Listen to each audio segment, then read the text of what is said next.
Bill won't be. 1 year membership only $75. It covers your entire household. After your insurance kicks in, most members owe nothing. See AdaCountyParamedics.org and click on Vital Ride.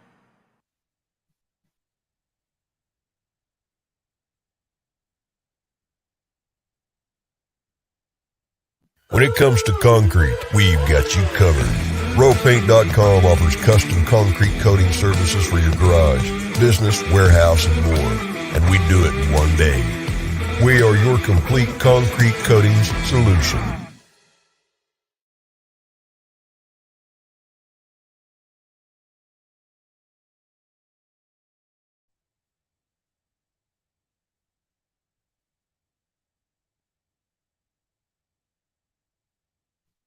All right, what's going on? Welcome back.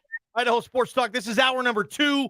1 hour away from our big interview scheduled with Avery Williams, the greatest special teamer in Boise State football history, now a member of the Atlanta Falcons. Bob Behler in for Michael Forrest. Prater, Bob, quick first hour, always a good sign. Is good. Looking forward to talking Boise State sports with our next guest. Our partnership with Bronco Nation News, that's solid as a rock. Our main man, BJ Rains, now joins us. So this is our video segment of the day, too. So if you're on Twitter or our social media channels, YouTube, you can find us there as well. BJ, welcome. Let's get after it today, man. Were you on the golf course earlier today, BJ? You look like you got some sun. Were you golfing today? No comment. Okay. BJ was out on the links again. Okay. Hey, I'm back. I'm ready to go. I didn't play very well, but I was. BJ, why do you need a no comment? Just say unless you played poorly. Oh, I definitely played poorly, but yeah, I got my work done, snuck out for a few hours, and but I'm back to join. I'm back to join you guys. So Good for you. BJ's on the course a lot these days. Good for him. Well, my family's gone. My wife's doing a traveling nursing assignment, so I'm by myself, and have a great deal with one of our sponsors. It makes it affordable to play out there. So I got to take advantage of it. I can, because as you guys know, here when football season starts, pretty close, we're not going to have much free time. No question, BJ. And you guys, you and Bob, are going to be down in Vegas next week for Mountain West Media Days. That's going to be spectacular. But I want to start you off with, we've been talking a lot of Hank Bachmeier this week, and maybe there is nothing to this, or maybe there is something to this, but Hank Bachmeier not representing Boise State at said Mountain West Media Days. They went with John Ojukwu instead. Great choice, fine. And then we find out the other twist to this. Boise State does not nominate Hank Bachmeier for the preseason All-Mountain West team. BJ, do you smell anything fishy with this, or is it just me? It's just you. I think it is. I mean, I love you, Johnny. I love Prater, but I personally don't agree with you guys on that topic, and that's fine. That's why it's called an opinion. I know for sports talk radio fodder, it's great to drum up the controversy and all that kind of stuff, but I don't see it there. I think the John Ojukwu one, there's a reason behind it. I think when it comes to light, I guess in terms of whether they vote for captains or voted for some leadership positions, my understanding is that the guys that had the highest votes were the ones that are going to media days. And so I think that part of it is that's kind of the Boise State way too. They want to send the safer, lineman that's not going to say anything, and not to say Hank would have screwed anything up, but John Ojukwu is going to be way less chance of being controversial. He'll be much more generic with his answers. And I like John. He'll do fine. Certainly would have rather had Hank there on a personal level. I think he would have killed it. Jake Haener and Logan Bonner, 2 quarterbacks in the same ballpark as Hank, are both going to be there. So they're going to get all the talk, and people are writing about them and hyping them up. And Hank Bachmeier is going to be nowhere to be found when it gets to media days. But not putting them on the ballot, I mean, that's Boise State's policy. Like it or not, they've done that for the last decade. I mean, if you did not at least get honorable mention the year before, they don't put you on the ballot. And so I don't see a conspiracy. They've never done that, BJ, ever. That's how they apparently always have done it. I was told goes back, several years. And, Hank Bachmeier was clearly statistically not one of the top. You have to be in the top, 2 theoretically. And the only 2 quarterbacks to get votes last year were even Bonner, I don't think, got a postseason vote. So every team can do it differently. Colorado State nominates guys at every position, guys that have never taken snaps.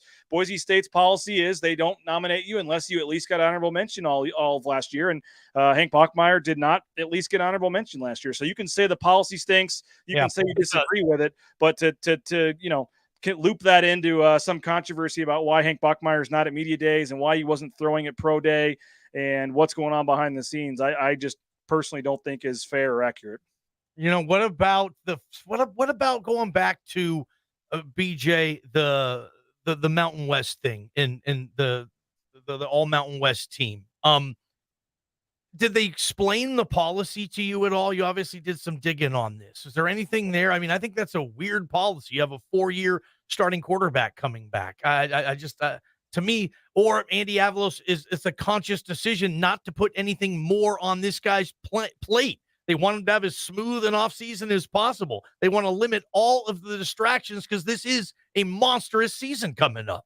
No, I think Boise State is just, I agree with you on the monster season, but I think Boise State just has their ways and has their policies. And they say, how do we do it in the past? And they say, we put guys on the ballot that were at least honorable mention last year. So they went down the list and found the guys that were second team, first team, or honorable mention and put them back on the list. And so I don't think it had anything to do with not putting too much on Hank's plate or distractions or any of that. If the policy is they don't put you on, then they don't put you on. And so I just called the sports information director, our friend Mike Walsh, talked to him, and he just basically said that's the policy they've always had for as long as he can remember. And so other coaches adopt this policy, obviously, because I don't know if it's necessarily the coaches themselves, but it's a combination of the sports information office and the coaches. And so I think that's just the way that they get together with Andy Avalos and they say, we've got to put the ballot together, and they, how have we done it before? And they say, well, we've done it this way, and that's the way they've done it. So I could be wrong. We could get down to media days, or we could get 2 weeks into fall camp and find out there was some deep, dark controversy and reason they were doing it this way. It's very convenient for the conspiracy theorist that he wasn't on the ballot. And then, within a couple days, we find out he's not going to media days, and it all kind of lumped in together. And so it was very easy for folks to, try to connect dots on things, but I don't see much there. I think it's just, they're doing what they've always done. They're sending the guy that started the most, John Ojukwu is the most veteran player on this team. He has the most career starts of anybody on this team. He'll be a first team left tackle. So for me, it's not like you're sending the backup punter. Would you rather have Hank Bachmeier? Would he be more sexy of a guy to send? Yes. But you're sending a first team all-league player that's the most veteran player on the team, and it's going to be a team captain. So sure. I think that's just the way Boise State decided to do it. I don't think there's any big controversy, dark thing behind the scenes, but I could be wrong. All right, BJ, let's look at Mountain West Media Day. A lot of times there is an obvious story that sort of carries the 2 days down in Las Vegas. BJ, how much do you think the whole USC, UCLA going to the Big Ten and movement of conferences, is that going to be the storyline down there? Unfortunately, I think it is. And you have, Craig Thompson. Usually he talks later in the day, either on the first day or the second day, but they've got Craig Thompson kicking off the entire Mountain West Media Days, talking on the first day, Wednesday at 8 a.m. No late night for you, Bob, on Tuesday night. You got to get some rest. 7:15 a.m. Pacific, they're announcing the order of finish. And then at 8 a.m., Commissioner Thompson talks right off the bat. So I think it was strategic. Commissioner Thompson wants to get out in front before any of the coaches or players talk, after he's probably already met with all the coaches the night before and give his state of the conference address and talk about realignment. And so, yeah, he's going to probably spend most of that. He's going to get a lot of questions about the TV deal and all that kind of stuff and money. And do you think you're going to lose any teams? And then, yeah, I'm sure Andy Avalos is going to get asked, do you think you should be in the Big 12? Do you think you're going to the Pac-12? And all the players, what do you think about playing a road game at Texas Tech in a conference game or at Oregon? I mean, unfortunately, it is going to probably be the dominant storyline of media days. And that's just the way it is. We'll see what national media, comes in but some days we go down there, Bob, with nothing to talk about. At least we have some storyline that we know will be a big storyline. But certainly, Boise State trying to rebound from a 7-5 season, I think is going to get a lot of attention as well. I was thinking, BJ, even if a school in the Mountain West were invited into one of the P5s, I don't think any player that's sitting at the media days will be around. Usually they have a lot of seniors that are down there. So it's kind of a meaningless topic, I think, to those guys. So, what are some of the questions you think are going to be asked? I mean, you mentioned asking Avalos. He's probably going to get a question about, Boise State moving forward. Let's throw that out. Let's talk about 2022. If you have 3 or 4 questions, what do you think? What do you think top of the mind is going to be for him? Yeah, I mean, I haven't talked to Andy Avalos since the spring game. I don't know when the last time was you guys talked to him, so it's been a while. And so there's certainly some kind of beat writer news and notes things. Dylan Herberg was suspended in the spring. Is he still on the roster? Just some questions like that. How does he feel about the depth at running back? I mean, they've only, they don't have a lot there. I think that's going to be a question mark for me. Did you have a chance to go out in the portal and try to get another running back? Where are you scholarship wise? Is that why you couldn't do it? There's a lot of the coaching changes that you made and just some storylines going into that first practice on August 3rd. But I think generally, I think we all expect this team to be better. I think we all expect for a lot of reasons, but I think with the record, the home games, the not playing as hard of a schedule, having, just some continuity. I think there's going to be a lot of questions, a lot of, storylines, I guess, but I think that this team, we all expect to be better. And I'm sure the other media will want to jump in on the 7-5 and the 3 home losses, and that'll be a big deal. But I think that locally, I think all of us just, would be pretty surprised if there was another season like that. I always find it interesting, and I think you could probably say this for any group in the conference, what questions are asked by the local people, and then what questions the people that cover the other teams find interesting about a squad, because, you certainly don't know as much about the other 11 in the room, and you kind of scratch the surface of the most basic, I think. Yeah, and I remember one year when a reporter that covers Air Force, it's been on your show, got pretty mad at the Boise State Sports Information Department because you only get a certain amount of time to talk to Brian Harsin, and we hadn't talked to him all summer. So we're asking some of the roster management questions and some of the beat writer news and notes, and they come in there with these big picture stuff they want to ask, and they didn't get a chance to ask it because there was no time left because we were asking all the questions. I mean, the media days really is as much for you to talk to the other coaches as it is as your coach. And so, yeah, there's other teams that have storylines and things they want to talk about. And usually, as you guys know, you want to try to find some connection to Boise State. I don't know if a lot of our listeners really care about the O-line battle for San Jose State or something like that. They want to talk about things that have some connection to Boise State. So you try to do that and find that. But it's always interesting what the storylines are. And you hear the same couple questions usually to all the different teams and coaches. And I like the format this year. I like the coaches on day one. I like the players on day two. I think you get, local coverage of your team on both days. I think that's going to be good. And I'm looking forward to it. I think it's going to be Mandalay Bay, the new location this year. I think that's going to be good as well. So I think it's going to be a fun time, and it always kind of signals that the season is here before we know it. So it's crazy to think we're already making plans to head down there next week. Yeah, it is. BJ Rains, Bronco Nation News, with us here on Idaho Sports Talk, his weekly hit. Your interview with Athletic Director Jeremiah Dickey, that was on BNN, the YouTube channel. If you guys didn't see it, what were your thoughts on that? Anything surprise you? No, I mean, I think he, all but 100% publicly confirmed that, yes, of course, we're talking to the other leagues. I think some people haven't seen Boise State linked to the other conferences, so they get a little worried that maybe they're not doing anything behind the scenes. But he said, yes, they know of our interests. So, I mean, I think he basically admitted it. I thought one line he said, we don't have to brag.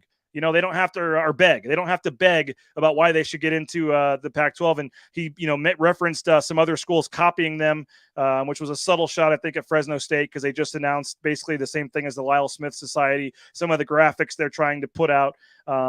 There's some schools who are doing it differently. Some, Fresno State's very outgoing. They're trying to put graphics to show how many homes are in Central California and all this. Boise State isn't doing any of that. They're doing their talking behind the scenes. And I think, Jeremiah Dickey said, hey, don't give up hope, fans. Just because you're not seeing all this stuff on Twitter doesn't mean there's stuff going on behind the scenes. Just keep the faith. And one thing I took away is, I know it sounds cliche, but I really do think selling out 6 home games and winning games this fall is really going to would be a big deal. I know they're not making decisions on who's joining a Power 5 conference based on one football season, but we talked about it, 7-5. It's not a season around here that you're good with. And if Boise State's able to go 11-1, 12-0, or have one of those seasons when these athletic directors are all having their meetings, they're going to say, hey, look what Boise State did on Saturday. They just knocked off Oregon State, or look at this. And I think the ticket sales will be big as well for them to be able to show that they can increase the season ticket sales, sell out all 6 home games at their stadium. I know it sounds cliche that fans don't want to hear it, but when he says, they're controlling what they can control, they mean it. And I think this is a big fall, because it sounds like, and again, maybe in 5 minutes we're going to find out they're going to the Pac-12. Who knows? But it sounds like this may be a little more drawn out process, and no one's in a rush here. And so I think this is a huge fall on and off the field for this football team to continue to show that they're potentially worthy of an invitation to a Big 12 or a Pac-12. And BJ, how can people follow you down in Las Vegas? Yeah, looking forward to it, Bob. You're going to be down there, I know, for KTIK and doing live reports, and we'll be doing the same. We'll be doing our morning show both days. First day, Wednesday, is going to be at 10 a.m. Mountain Time, because it'll be after Commissioner Thompson talks. The second day will be Thursday. Will be at 9 a.m. Our friend Jay Tusk, KTVB, will join me both days live for the show. and we'll have interviews with Commissioner Thompson, Avalos players, just like you guys. So we'll try to ask different questions, make both interviews worthy of listening to. But yeah, we'll have just follow us on our social media channels, and we'll have live interviews popping up throughout the day. Hopefully get you on there, Bob, maybe to recap at least one of the days. And yeah, it's going to be a lot of fun. We'll have the new cameras down there, all the new equipment. And so looking forward to the first media days with Bronco Nation News. I think it's going to be fun. I love it, BJ. I got one more thing. You said earlier it was unfair for me to kind of draw this conspiracy theory with Hank Bachmeier, getting bypassed. Why do you think it was unfair for me to say that? How much time we got left?